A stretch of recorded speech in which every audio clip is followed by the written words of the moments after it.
Hello दोस्तों, मेरा नाम है रोशन और मैं स्वागत करता हूं आपको आरकेएस फार्मेसी में। पिछले क्लास में हमने हाइपरटेंशन और हाइपरलिपिडीमिया को पढ़ा था। आज हम पढ़ने जा रहे हैं एंजाइना पेक्टोरिस में। इसमें हम डिफिनेशन, टाइप, इथियोलॉजी, पैथोजेनेसिस, ट्रीटमेंट और डायग्नोसिस कवर करेंगे। आइए समझते हैं definition. Angina pectoris is a chest pain caused by temporary lack of oxygen to the heart muscle due to coronary artery disease without cell death। Angina क्या होता है? Angina सीने में दर्द होता है। क्यों होता है?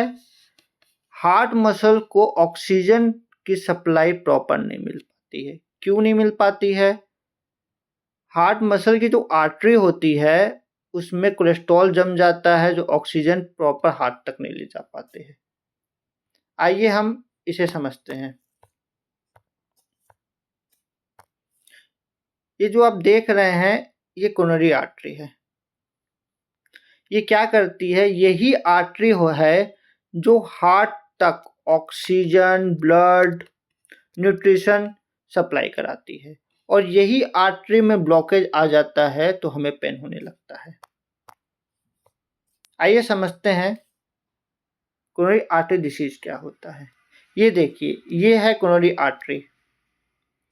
ये इसके वॉल में देखिए लिपिड, कोलेस्ट्रॉल जमा हो गया है और प्लैग बना लिया है। जब ये प्लैग बना लेता है तो इसमें जो ऑक्सीजन होता है या ब्लड फ्लो होता है वो हार्ट तक कम पहुंचता है। जब हार्ट तक ये ब्लड फ्लो कम पहुंचेगा तो हार्ट क्या करेगा? O2 का यूज ना करके CO2 का यूज करने लग जाएगा। CO2 का बाय प्रोडक्ट लैक्टिक एसिड होता है। लैक्टिक एसिड क्या करता है?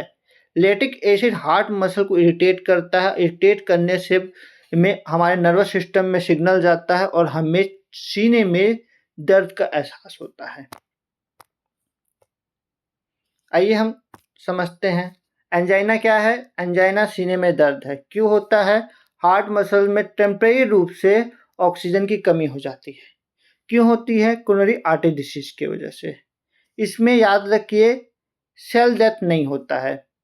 हार्ट मसल सेल डेथ मतलब हार्ट मसल नहीं मरता है, जबकि हार्ट अटैक के केस में हार्ट मसल मरने लग जाता है। ये एक वार्निंग साइन होता है हार्ट अटैक का। वार्निंग साइन है ये हार्ट अटैक का, एंजाइना। आइए चलते हैं टाइप्स में। There are mainly 3 types of angina: stable angina, unstable angina, Prinzmetal angina. इसे एक एक करके समझते हैं। पहले देखिए, ये नॉर्मल कोरोनरी आर्टरी है, इसमें कोई कोलेस्ट्रॉल जमा नहीं है।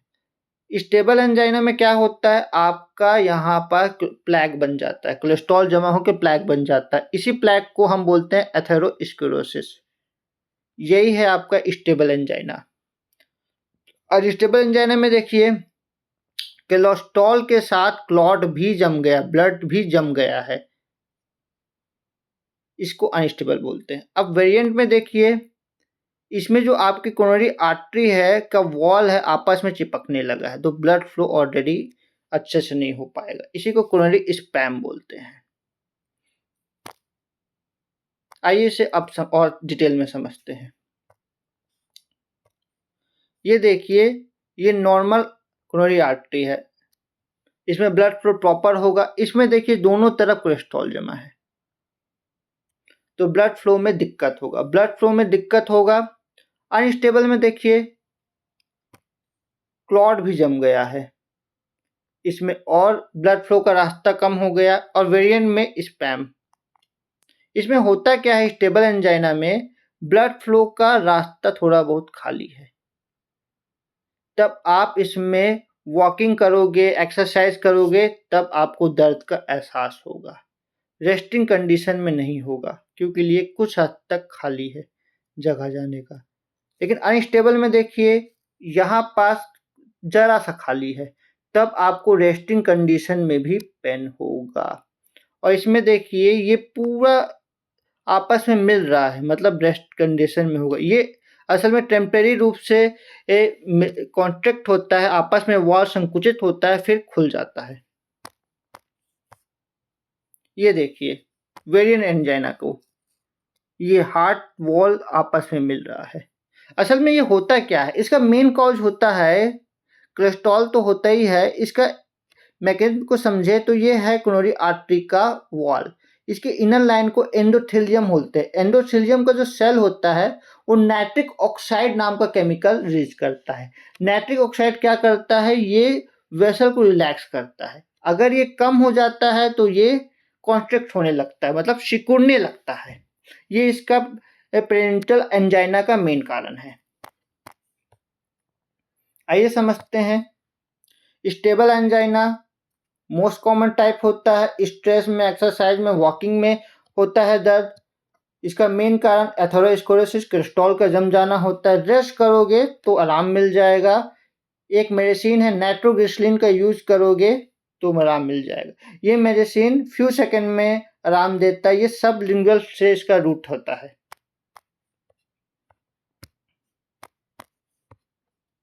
Unstable angina, unstable angina resting condition, देख सकते हैं क्लॉट जमा हुआ है, मतलब रेस्ट कंडीशन में भी आपका दर्द होगा या फिर थोड़ा सा भी मिनिमम एक्टिविटी कर दोगे तो होगा। ये स्टेबल एंजाइना से ज़्यादा सीवियर है, लॉन्ग लास्टिंग पेन होता है इसमें, और यही हार्ट अटैक का रिस्क है इसमें स्टेबल एंजाइना।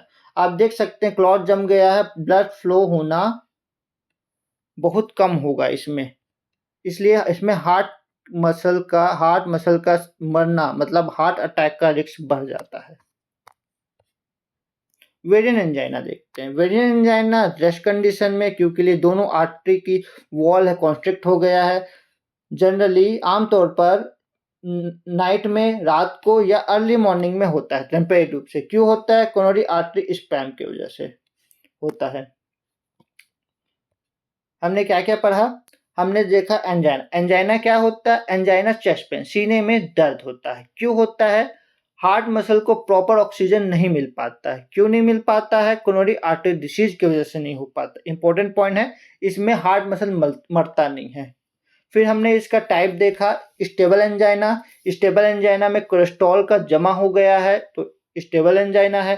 कोलेस्ट्रॉल के साथ क्लॉट बन गया है तो अनस्टेबल एंजाइना है। और फिर दोनों आर्टरी आपस में संकुचित हो गए, मिलने लगी है, उसको वेरिएंट एंजाइना बोलते हैं। आगे चलते हैं हम इथियोलॉजी में। इथियोलॉजी का मतलब होता है कारण, क्या कारण हो सकते हैं दर्द देने का। एंजाइना मतलब चेस्ट पेन, दर्द देने का क्या कारण होते हैं। Coronary artery disease, coronary artery spam, increase oxygen demand of heart. Heart muscle का ऑक्सीजन डिमांड बढ़ जाता है तो हमें दर्द होता है। आप कई बार देखोगे कि आप बहुत ज़्यादा दौड़ते हैं, दौड़ के आप थक जाते हो तो आपका जो सीने के पास पेन टाइप का, घबराहट टाइप का होने लग जाता है। इसी को इंक्रीज हो जाएगा तो फिर भी आपको पेन होगा, चेस्ट पेन होगा। ये हाइपरटेंशन, एक्सरसाइज, स्ट्रेस से ये ट्रिगर होता है। डिक्रीज, या फिर मैं बोलूं कि ऑक्सीजन सप्लाई ही हार्ट को मैं कम दूं। कैसे, या तो आपका लंग्स खराब हो गया है तो, या तो आपको एनीमिया हो गया है तो, या कोलेस्ट्रॉल जमा हो गया तो ऑलरेडी हार्ट मसल के पास जाएगा ही नहीं ऑक्सीजन प्रॉपर, तो आपको सीने में दर्द होगा। रिस्क फैक्टर, अदर कॉज मतलब रिस्क फैक्टर एनीमिया के कारण भी हो सकता है, हाइपरटेंशन के कारण, कोलेस्ट्रॉल जमा, हाइपरलिपिडमिया कोलेस्ट्रॉल जमा हो जाएगा तो फिर भी, स्मोकिंग के भी, ओबेसिटी के। इथियोलॉजी को हम देख लिए, कोरोनरी आर्टरी स्पैम के वजह से, कोरोनरी आर्टरी डिसीज की वजह से, increase oxygen demand of heart, oxygen का डिमांड बढ़ जाएगा, या तो ऑक्सीजन का सप्लाई कम हो जाएगा या डिमांड बढ़ जाएगा, दोनों। और अदर कॉज में अब दूसरे डिसीज लिख सकते हैं। पैथोजेनेसिस ऑफ एंजाइना पेक्टोरिस को समझते हैं। पैथोजेनेसिस मतलब होता है डिसीज कैसे पनपता है। सबसे पहले रिस्क फैक्टर इसको ट्रिगर करेगा, जिससे क्या होगा, आपको एथेरोस्क्लेरोसिस ऑफ कोरोनरी आर्टरी, मतलब कोरोनरी आर्टरी में कोलेस्ट्रॉल जम जाएगा। अब बताइए, थर्ड स्टेप में कोलेस्ट्रॉल जम जाएगा तो क्या होगा। आप बोलोगे नैरो होगा, नैरो मतलब कॉन्स्ट्रिक्ट मतलब संकुचित हो जाएगा दोनों आर्टरी, तो ब्लड फ्लो नहीं होने, वो ब्लड फ्लो कम होगा। तीसरा चौथे स्टेप में यही है, ब्लड फ्लो रिड्यूस हो जाता है।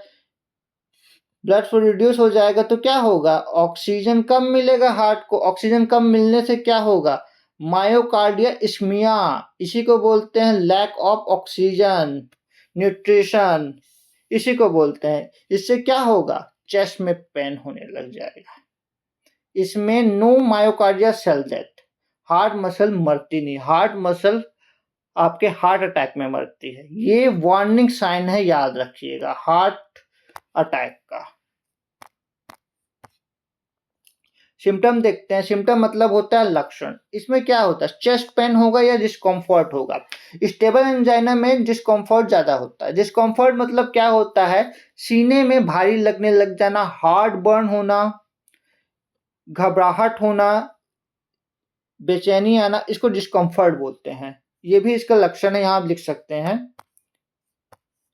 पेन रेडिएट करके होगा, इसका मतलब क्या होता है समझते हैं। ये देखिए, इसके जौ में दर्द हो रहा, एक तरफा जौ में एक तरफ दर्द होगा, एक तरफ दर्द चेस्ट रीजन में होगा, एक तरफ पेट में होगा, आधा हिस्से शोल्डर में दर्द होगा। मतलब अलग अलग हिस्से में दर्द होना को पेन रेडिएट बोलते हैं। तो क्या चेस्ट पेन होगा, पेन रेडिएट होगा, सांस लेने में दिक्कत, शॉर्टनेस ऑफ ब्रेथ होगा, पसीना आएगा, नोजिया, वोमिटिंग उल्टी जैसे लगेगा, या फिर उल्टी भी हो सकता है, फटीग फटीग या वीकनेस, थकावट होना, एंजाइटी, घबराहट, रेस्टलेसनेस बोलते हैं जिसको। ये एंजाइना पेन में ट्रिक बनाया था, ट्रिक है ये। पेन से आप याद रखिएगा, अगर भूल जाओगे तो। पेन मतलब chest pain, arm left pain, I से इंक्रीज शूटिंग, एन से नोजिया। पेन हो रहा है, किस वजह से होता है, एंजाइना है पता है, शॉर्टनेस ऑफ ब्रेथ होगा, घबराहट आपको होगी ही होगा। आगे चलते हैं ट्रीटमेंट की ओर। इसका ट्रीटमेंट का सबसे पहले मेन एम क्या होते हैं, देखिए। सबसे पहले आपका चेस्ट पेन को रिलीव करना, चेस्ट पेन रिलीव करना, ऑक्सीजन डिमांड को कम करना। ऑक्सीजन डिमांड ज़्यादा बढ़ जा रहा है, कोलेस्ट्रॉल जमा है, ऑक्सीजन डिमांड बढ़ गया है, तो पेन होना स्टार्ट हो गया। आप डॉक्टर के पास गए हो, पहले वो आपके दर्द को कम करेगा, फिर बाद में बाकी ट्रीटमेंट करेगा, फिर आपकी कोरोनरी आर्टरी का ब्लड सप्लाई को ठीक करेगा, फिर प्रिवेंशन देगा कि हार्ट अटैक ना आ जाए। यही चार इसका मेन होते हैं ट्रीटमेंट का। देखते हैं, चलिए आइए। सबसे पहले एक्यूट अटैक होता है, उसमें क्या करते हैं, इमिडिएटली रिलीव करने के लिए सबलिंगुअल नाइट्रेट देते हैं। ये सबलिंगुअल में दिया जाता है, मुंह के पास दिया जाता है आपको, और ये क्या फ्यू सेकंड में ही एक्ट करता है। कैसे काम करता है, कोरोनरी आर्टरी को ये डायलेट करता है। डायलेट मतलब फैलाता है, फैलाए तो क्या होगा, प्रीलोड कम हो जाएगा, ऑक्सीजन डिमांड कम हो जाएगा, हार्ट मसल कम ऑक्सीजन डिमांड कम कर देगा। इसका एग्जाम्पल है नाइट्रोग्लिसरीन। आगे चलते हैं beta blocker. Beta blocker, beta blocker के एग्जाम्पल प्रोपेनॉल, एटेनॉल। असल में बीटा ब्लॉकर का रिसेप्टर हार्ट मसल में भी होता है, हार्ट मसल को ये कॉन्ट्रैक्ट कराता है बीटा ब्लॉकर। तो हम क्या करेंगे, जब बीटा को ब्लॉक कर देंगे, बीटा ब्लॉकर के रिसेप्टर को, तो हार्ट रेट कम हो जाएगा, क्वांटिटी कम हो जाएगा, जिससे क्या होगा, ऑक्सीजन डिमांड कम हो जाएगा। ये फर्स्ट लाइन ड्रग होता है स्टेबल एंजाइना का। फर्स्ट लाइन ड्रग मतलब होता है, डॉक्टर जो फर्स्ट टाइम यूज करता है ड्रग को आप स्टेबल एंजाइना के लिए, वो बीटा ब्लॉकर होता है। बीटा ब्लॉकर का याद करने का ट्रिक बनाया था मैं, आपने हाइपरटेंशन अच्छे से देखा होगा तो आपको पता होगा। इसके अंत में आता है ओल। तो ट्रिक ये था, बेटा मम्मी को बोल रहा है, मम्मी पापा ओल पी रहे हैं। इससे आप याद कर सकते हो, अम्मी पापा ओल पी रहे हैं, बीटा ब्लॉकर का ट्रिक है ये। फिर तीसरे मेडिसिन हुए कैल्शियम चैनल ब्लॉकर। कैल्शियम क्या करता है, आपने मसल चैप्टर में पढ़ा होगा, कैल्शियम का रोल होता है मसल कॉन्ट्रैक्शन का। ये जो स्मूथ मसल है या ब्लड वेसल है, इसमें कैल्शियम को ब्लॉक कर देंगे, कैल्शियम यूज नहीं हो पाएगा, तो ये क्या कॉन्ट्रैक्ट नहीं करेगा, तो मतलब रिलैक्स होगा। ये करते रिलैक्स होगा। वासो कोरोनरी आर्टरी को वासोडायलेट करता है, फैलाता है। ये किसमें? वेरिएंट एंजाइना में ज़्यादा होता है। वेरिएंट एंजाइना में क्यों ज़्यादा उपयोग होता है? क्योंकि लिए देखिए पूरी तरीके से आर्टरी क्या एक दूसरे का वॉल मिल जाता है। एग्जाम्पल वर्पामिल, डिजाजैम, दिल्टाजैम, एम्लोडिपिन। ट्रिक बनाया था मैं, एम्लो भाई ने चुभा दिया पिन, इसके अंत में डिपिन होता है, निफी भाई ने चुभा दिया पिन। वर्पामिल और दिल्टाजैम इसका एग्जाम्पल है, याद रखिएगा इसको।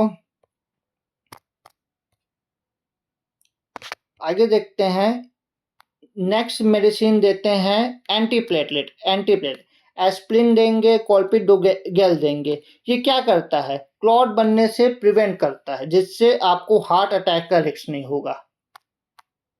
इसके बाद हम स्टेनिन देंगे। अब देखिए ये प्रिवेंशन आ गया कि क्लॉट बने नहीं, क्लॉट अगर बन रहा है तो हार्ट अटैक आ जाएगा, इसलिए इसको प्रिवेंशन करने के लिए हम एस्प्रिन देते हैं, कॉल्पिडोग्रेल देते हैं। नेक्स्ट मेडिसिन इंपॉर्टेंट है स्टेटिन। स्टेटिन क्या करता है? स्टेटिन कोलेस्ट्रॉल को रिड्यूस करता है।